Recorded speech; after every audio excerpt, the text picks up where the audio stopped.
Evening, everyone. I wanted to just kind of share what I've been thinking, what's been on my heart and my mind this week, especially. Good evening. I just wanted to share what's been on my heart and my mind, especially this week with the current Chauvin trial happening, being compounded with the murder of Mr. Wright, and then the information, the video being released about the Army lieutenant being um, totally degraded, disrespected, demeaned, add on whatever other word you want to put in there to describe the despicable behavior of the police towards him.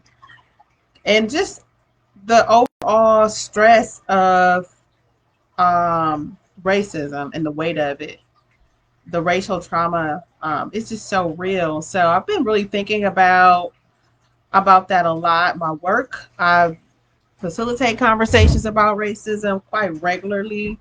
Um, it's a conversation I'm not shy about. I don't shy away from. I won't say something I enjoy, but it is something I believe I've been gifted to do, and I've been having it really to have the grace. I've been given the grace to be able to do and carry on those conversations. And so, we're really thinking about what has been happening in our country. I just, you know, the beauty of posting things on social media is that you get reminders of, hey, this is what happened a year ago. So I had one of those videos, and a year ago, I was having conversations with um, uh, one, two different women of the Asian diaspora. One young lady's Korean, another young lady's Hmong, and just talking really about at the onset of COVID, the racism that was apparent and that was happening, and how was that impacting their communities.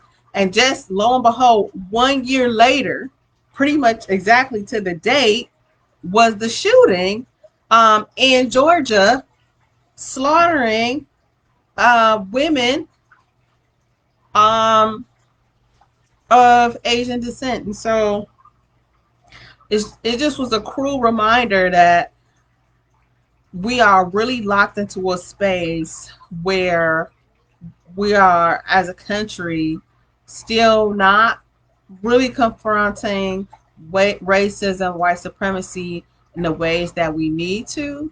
And I want to respond to that because I do so much work with talking.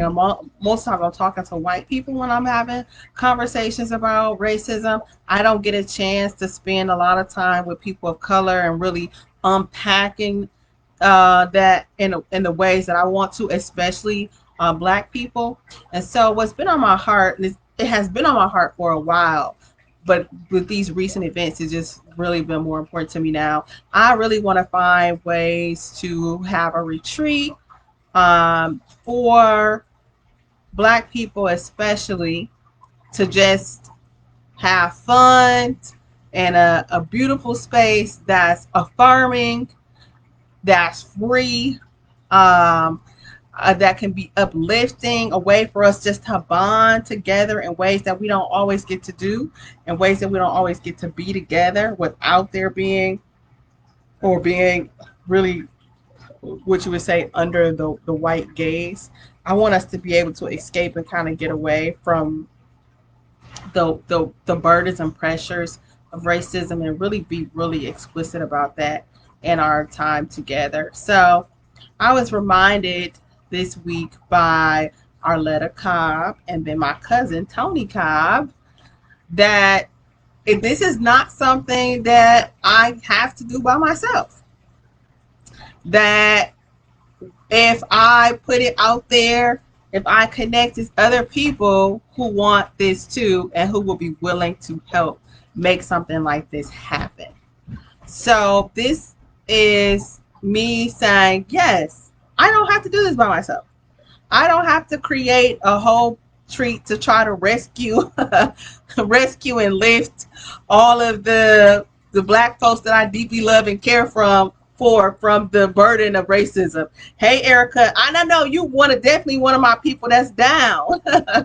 So this is me putting this idea out here.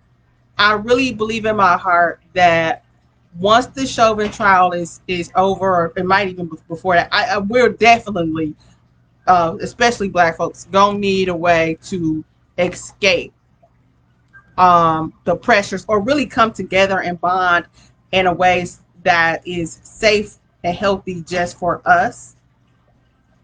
And so, turn that TV down. Um, so yeah, I'm just looking for interested parties. People who want to help plan, people who know or have ideas about spaces and places that will be great for a retreat, people who are good at raising funds, people who want to give funds. Maybe you have a space perfectly that you can donate and offer that will be perfect for a retreat. But yeah, so if you're interested, inbox me for sure. If you have ideas, thoughts, um, all of it. I think just what it means, what it would mean for me. Last year, I spent a little time.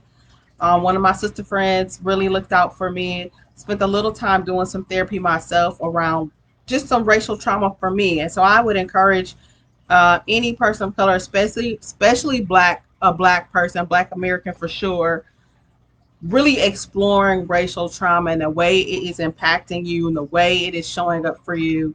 Um, Honestly, it's something we keep reliving.